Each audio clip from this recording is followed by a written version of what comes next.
తండ్రి అయిన దేవుని పరిశుద్ధ నామమునకు మహిమ కలుగునుగాక. క్రీస్తునందున ప్రియమైనటువంటి శ్రోతలను జీవవాక్కుల కార్యక్రమంలోని దేవుని మాటలు వినడానికి ప్రేమపూర్వకంగా ఆహ్వానించుచున్నాను. గ్రంథంలో నుంచి ఒక మాట చదువుకొని చిన్న ప్రార్థన యేసయ్యతో చేసి ముందుకు వెళ్దాం. మత్తయి సువార్త 11వ అధ్యాయము 28వ వచనము. ప్రయాసపడి భారము మోయిచున్న సమస్తమైన జనులారా, నా యొద్దకు రండి, నేను మీకు విశ్రాంతి కలుగచేతును. ప్రార్థన చేద్దాం. పరలోకపు తండ్రి, ప్రియ ప్రభువా, నీకు వందనములు, స్తుతులు, స్తోత్రములు చెల్లిస్తున్నాం. ఇదిగో ప్రభువా, నీ మాటలు ప్రభువా వినిపించడానికి సిద్ధమై ఉండగా మీ మాటలు మీరు వినిపించండి. నాకు, మా శ్రోతలకు కావలసిన జీవవాక్కులను మీరు వినిపింపచేయండి తండ్రి. ఆత్మకార్యం మా జీవితంలో, మా హృదయాలలో జరుగుటకు నీ కృపను అనుగ్రహించు.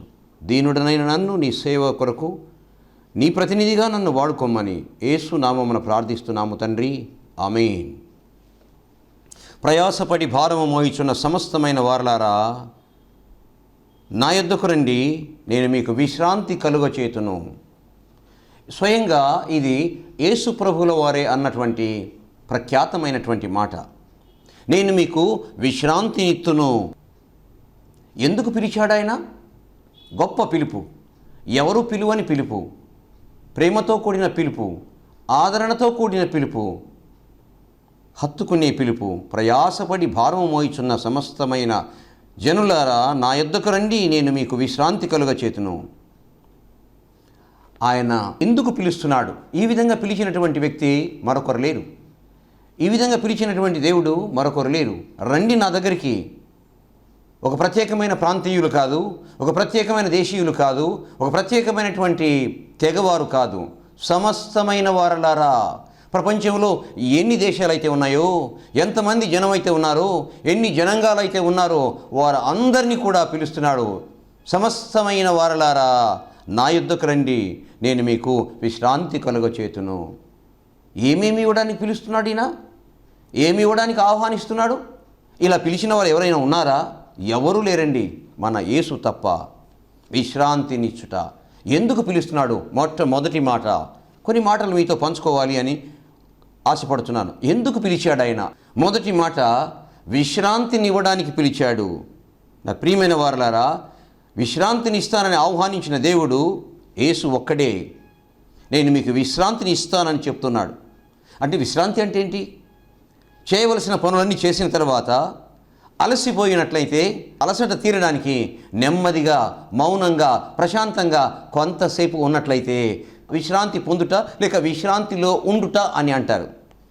అలా ఉన్నట్లయితే పోయినటువంటి శక్తి కొంత తిరిగి సంపాదించుకోవడం జరుగుతుంది, తిరిగి పొందడం సంభవిస్తుంది. అటువంటి దాన్ని ఆ విధంగా పొందిన దాన్ని విశ్రాంతి అని అంటారండి. ఒక వ్యక్తి చేయాల్సిన పనులన్నీ చాలా ఉన్నాయి. అన్నీ చేసిన తర్వాత అలసిపోతాడు, శక్తి కోల్పోతాడు. కొంతసేపు మౌనంగా, నెమ్మదిగా ఉన్నట్లయితే పోయినటువంటి శక్తిని తిరిగి పొందుతాడు. అలా దాన్ని ఏమన్నారంటే విశ్రాంతి అని అంటారు. విశ్రాంతి రెండు రకాలండి.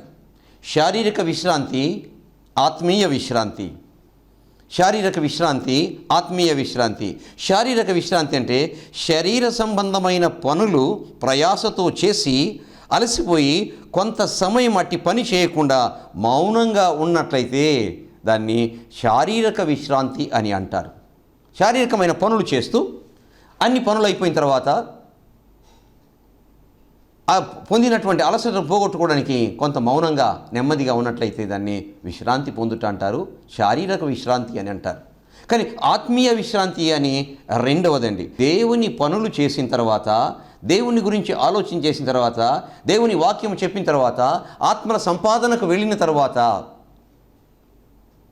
అలసట చెందినట్లయితే తిరిగి శక్తి పొందడానికి దేవుడు అనుగ్రహించే విశ్రాంతిని ఆత్మీయ విశ్రాంతి అని అంటారు. ఇంకొక విషయం ఇందులో, ఒకవేళ పొరపాటు చేసి నెమ్మది లేకుండా, సమాధానం లేకుండా, ఆందోళనగా ఉన్నప్పుడు దాని నుంచి బయటపడడానికి పొందినటువంటి విశ్రాంతిని ఆత్మీయ విశ్రాంతి అని కూడా అంటారు. ప్రభువు విశ్రాంతిని ఇవ్వడానికి పిలుస్తున్నాడండి. ఇలా పిలిచినటువంటి దేవుడు ఎవరు లేరు, యేసు తప్ప. ఏమంటున్నాడంటే, ప్రయాసపడి భారము మోయిచున్న సమస్తమైన జనులారా నా యొద్దకు రండి, నేను మీకు విశ్రాంతి కలుగచేతునని ఆహ్వానిస్తున్నాడు. ఇక్కడ జనులు ప్రయాసపడి భారము మోయిచున్న వారలారా, జనులు మోయిచున్నది ప్రయాసపడినటువంటి భారం అంట. ఏ భారం అది? పాప భారము. పాపము చేసినందువలన భారముతో ఆ భారాన్ని మోస్తూ అలసిపోయి ఉన్నారట. అటువంటి వారికి ప్రభు విశ్రాంతిని ఇస్తాడట. శారీరక విశ్రాంతి గురించి అంత బాధపడని అవసరం లేదు. ఆత్మీయ విశ్రాంతి కొరకు బాధపడాలి. శారీరక విశ్రాంతి కంటే ఆత్మీయ విశ్రాంతి చాలా చాలా ముఖ్యమైనది.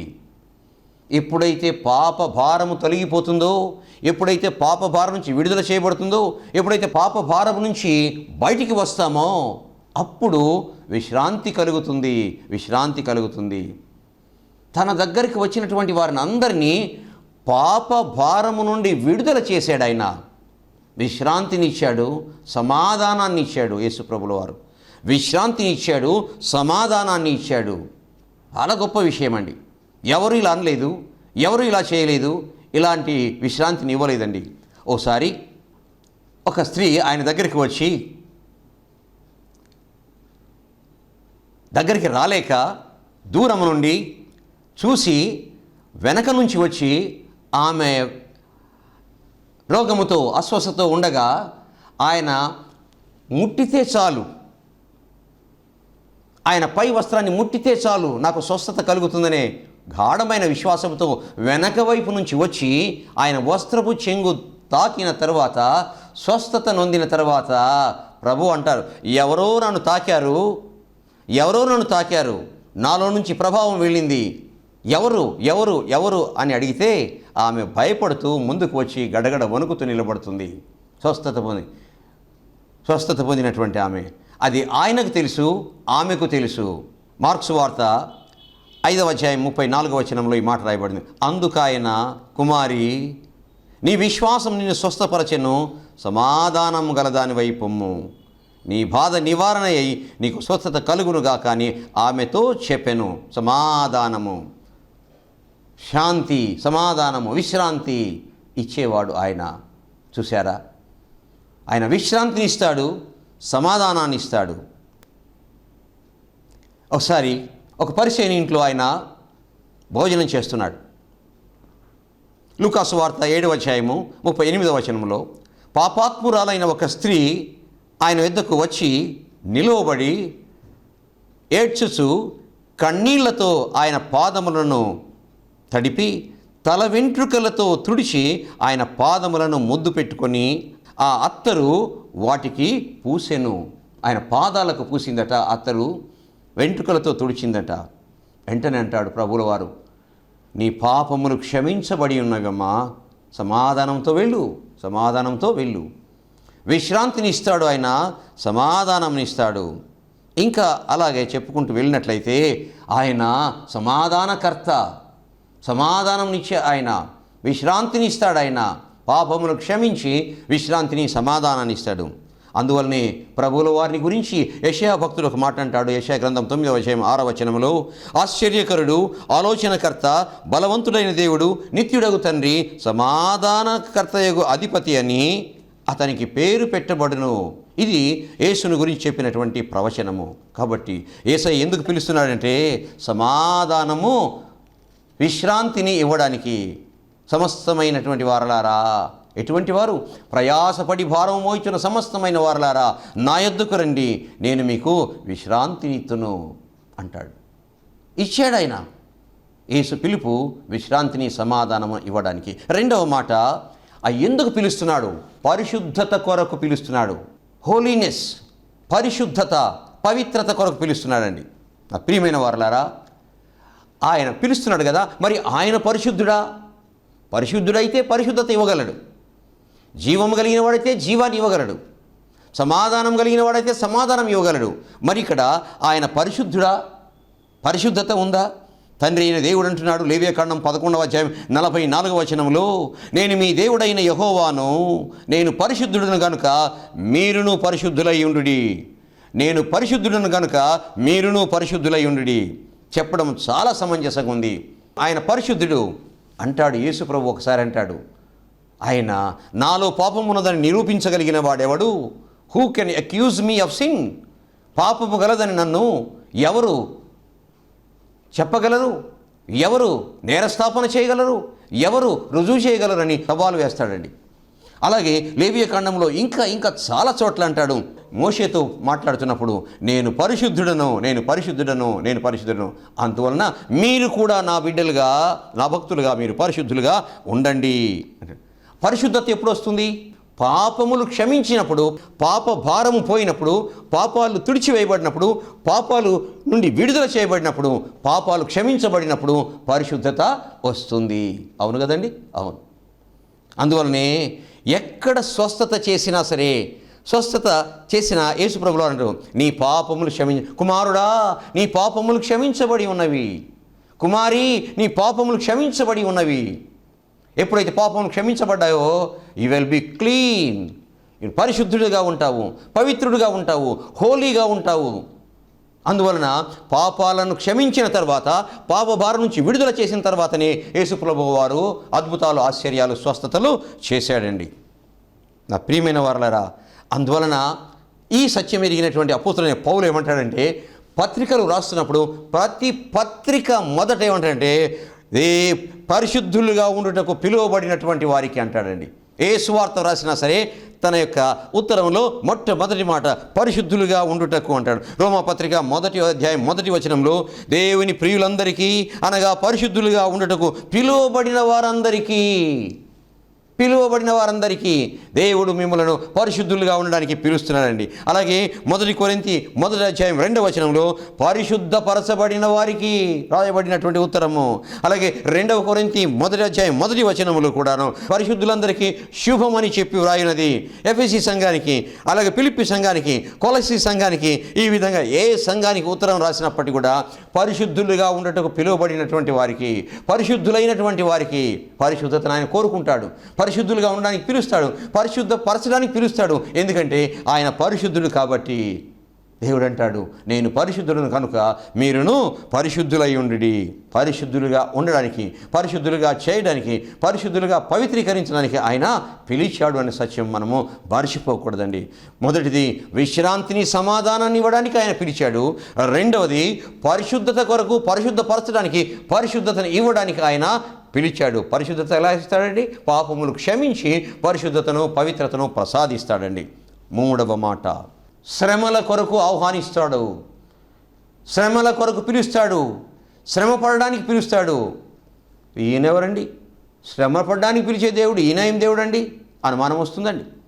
సంతోషపెట్టడానికి, ఆనందం ఇవ్వడానికి, సంపదలు ఇవ్వడానికి, ఆశీర్వాదాలు ఇవ్వడానికి పిలవాలి, కానీ శ్రమ పడడానికి పిలుస్తున్నాడే ఈయన ఏం దేవుడు అని అనిపించవచ్చు, అనుకోవచ్చు. కాదండి. చూడు, క్రైస్తవుడు అంటే క్రీస్తును పోలినటువంటి వాడు, క్రీస్తును కలిగి ఉన్నటువంటి వాడు. క్రీస్తు ఎలా జీవిస్తాడో అలా జీవించాలి. క్రీస్తు ఏ శ్రమలైతే అనుభవిస్తాడో అటువంటి శ్రమలను అనుభవించడానికి పిలిచాడండి. 1 పేతురు పత్రిక 2వ అధ్యాయం 20వ వచనంలో, మీరు శ్రమను అనుభవించుటకు పిలువబడితిరి, మీరు శ్రమను అనుభవించుటకు పిలువబడితిరి. శ్రమను అనుభవించుటకు, క్రైస్తవులుగా ఉంటే శ్రమలండి అనుభవించాలి. ఇది వింతగా విడ్డూరంగా ఉంటుంది. క్రైస్తవుల జీవితము భూమి మీద ముళ్ళబాట కానీ పూలబాట కాదండి. ఇరుకు మార్గమే కానీ విశాల మార్గమే కాదండి. శ్రమల బాటే కానీ ఆనందపు బాట ఎంత మాత్రమో కాదండి. అటువంటి శ్రమలను అనుభవించాలి క్రైస్తవుడైనటువంటి వ్యక్తి. ఈ లోకంలో మాత్రమే, ఇక్కడ మాత్రమే ఈ శ్రమలను అనుభవించి, ఈ శ్రమలను ఎదుర్కొని, ఈ శ్రమలను యేసు కొరకు సహించి భరించినటువంటి వ్యక్తి అక్కడ ఆనందాన్ని పొందుతాడు నిత్యలోకములో. అందువలనే ప్రభువుల వారు అంటారు, మత్తయి సువార్త 7వ అధ్యాయము 13వ వచనములో, ఇరుకు ద్వారమున ప్రవేశించుడి, నాశనమునకు పోవు ద్వారము వెడల్పును, ఆ దారి విశాలమునై ఉన్నది, దాని ద్వారముల ప్రవేశించువారు అనేకులు, జీవమునకు పోవు ద్వారము ఇరుకును, ఆ దారి సంకుచితమునై ఉన్నది, దాన్ని కనుగొను వారు కొందరే. ఆ మార్గము, ఇరుకు మార్గం, విశాల మార్గమును కనుగొని వారు కొందరే.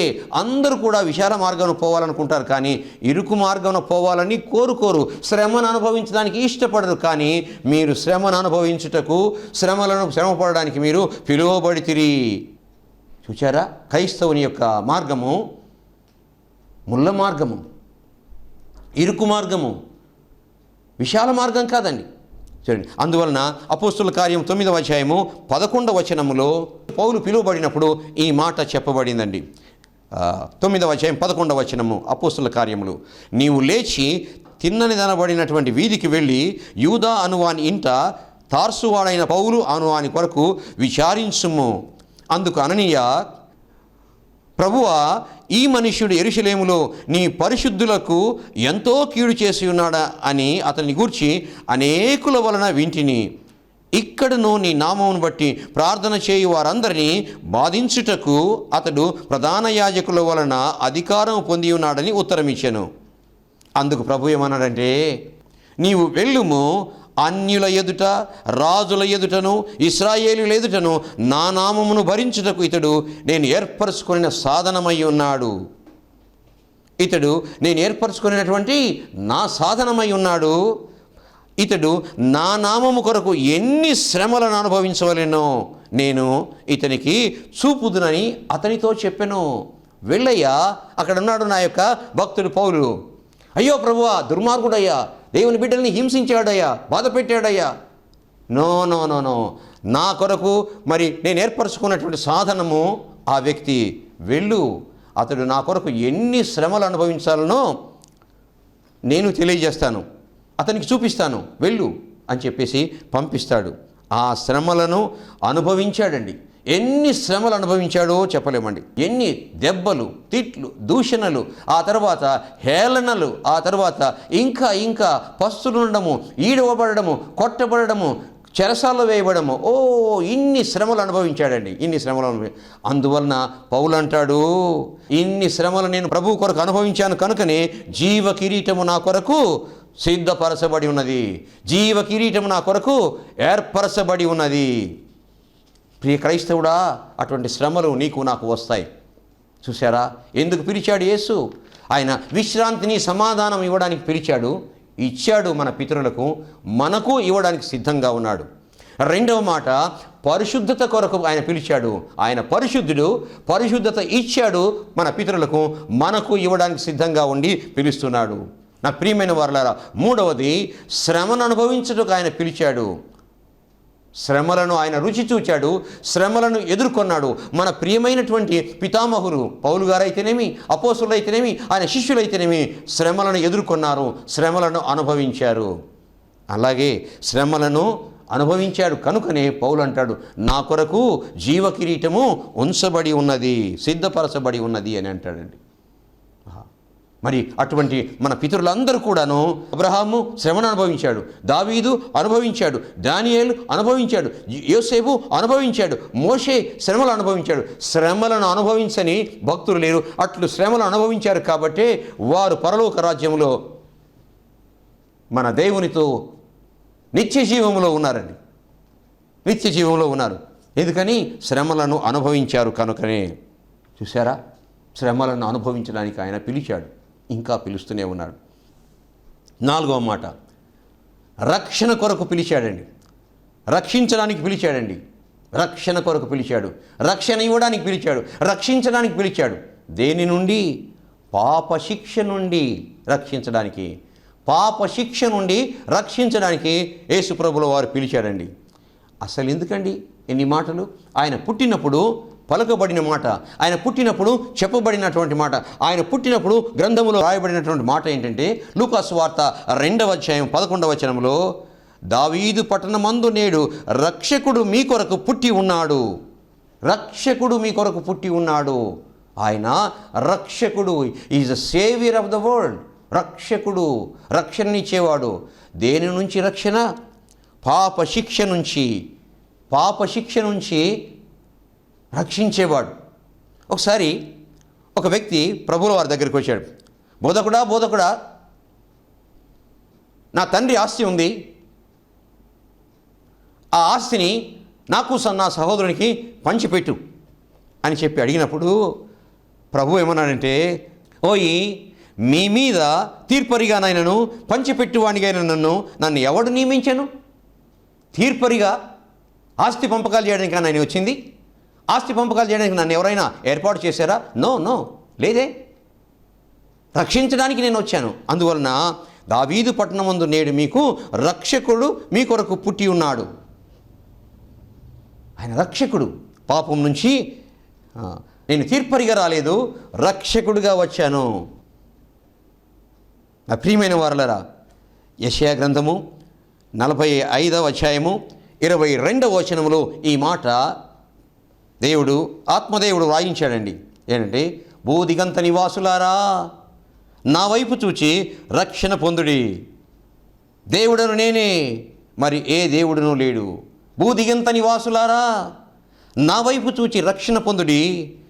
నేనే దేవుడను, మరి ఏ దేవుడును లేడు. ఇంత ఖచ్చితంగా సవాలుతో కూడినటువంటి మాటలు యేసు మాట్లాడాడండి.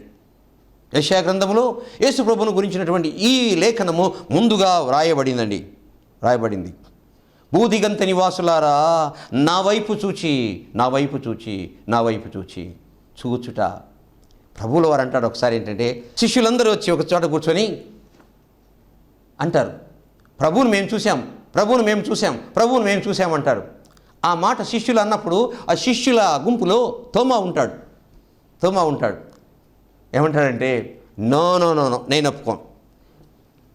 మీరు చూసిండవచ్చు కానీ నేను మాత్రము నమ్మను. ప్రభు బ్రతికి ఉన్నాడని, ఆయన లేచాడని, మీరు చూచినాడని మీరు చెప్పినటువంటి ఈ మాటలు నేను ఎంత మాత్రము నమ్మను. ఈ మాట వారితో అంటాడు, శిష్యులతో అంటాడు, తోటి వారితో. కానీ ప్రభు లేదా విన్నాడండి. అయితే ప్రభువు కనపడాలి. ఈ తోమా నమ్మాలి. ఈ తోమాను ఎంత మాత్రం పోగొట్టుకోకూడదు. ఓసారి యూదులకు భయపడి ఆ మేడగదిలో అందరూ దాక్కొని ఉన్నారు, శిష్యులందరూ. అప్పుడు తోమా కూడా ఉంటాడు అక్కడ వారితో.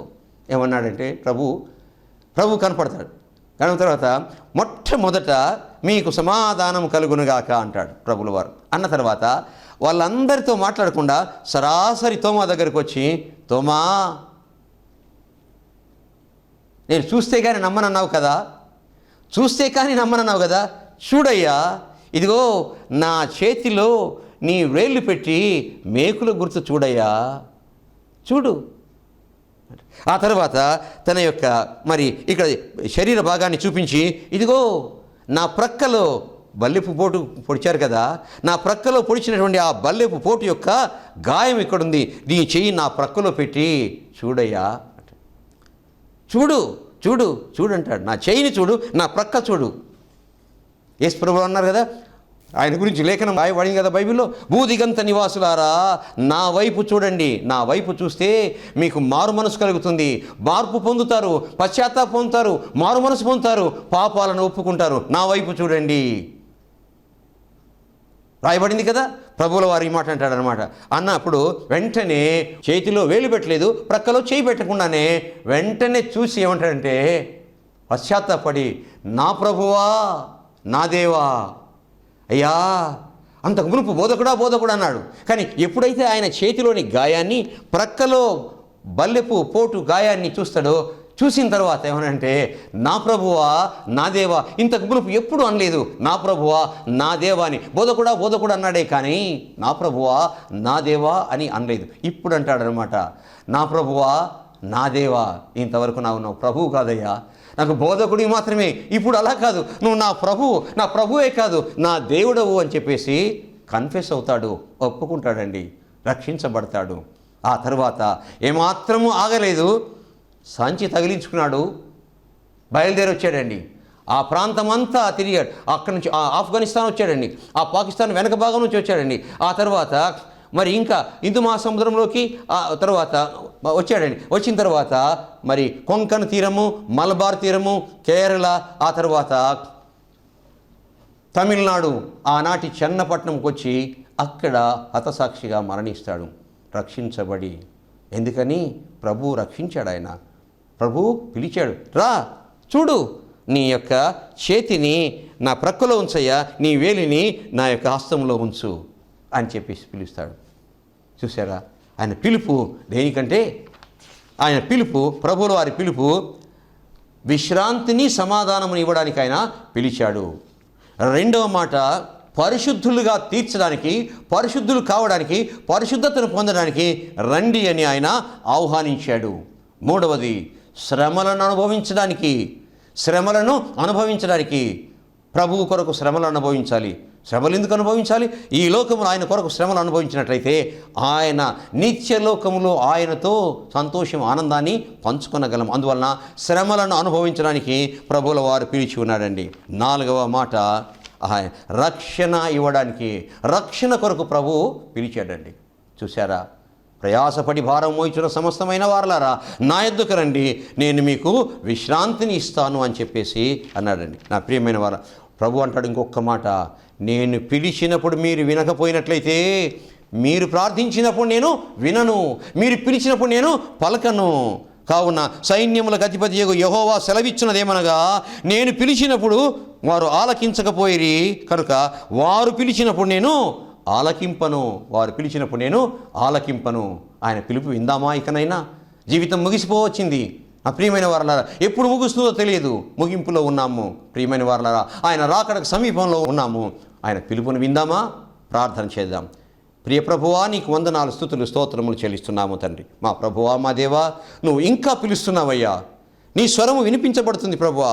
అనేకులైనటువంటి నాయన నీ ప్రియ బిడ్డల ద్వారా వినిపిస్తున్నావు తండ్రి. అయితే లోకము వినడం లేదు ప్రభువా. వినగలిగినటువంటి ఆయన చెవిని, ఆయన స్వీకరించగలిగిన హృదయాన్ని అనుగ్రహించి ప్రభువా, నీ యొక్క పిలుపు యొక్క భావాన్ని, పిలుపు వలన ప్రయోజనాన్ని పొందడానికి సహాయం చేయమని వందనాలు, స్తుతులు చెల్లిస్తూ యేసు పుణ్యనామమును అడిగి వేడుకుంటున్నాము తండ్రి. ఆమేన్. తండ్రి, కుమార, పరిశుద్ధాత్మ త్రి ఏకదేవుని కృప తోడుగా ఉండి ఆదరించి పిలుచునుగాక. ఆమేన్, ఆమేన్, ఆమేన్. మా address reverend doctor why Manirao గారు, ఇమ్మానుయేలు బాప్టిస్ట్ చర్చ్, క్రాంతినగర్, దర్గామెట, నెల్లూరు. మా సెల్ నంబర్ 9440254020.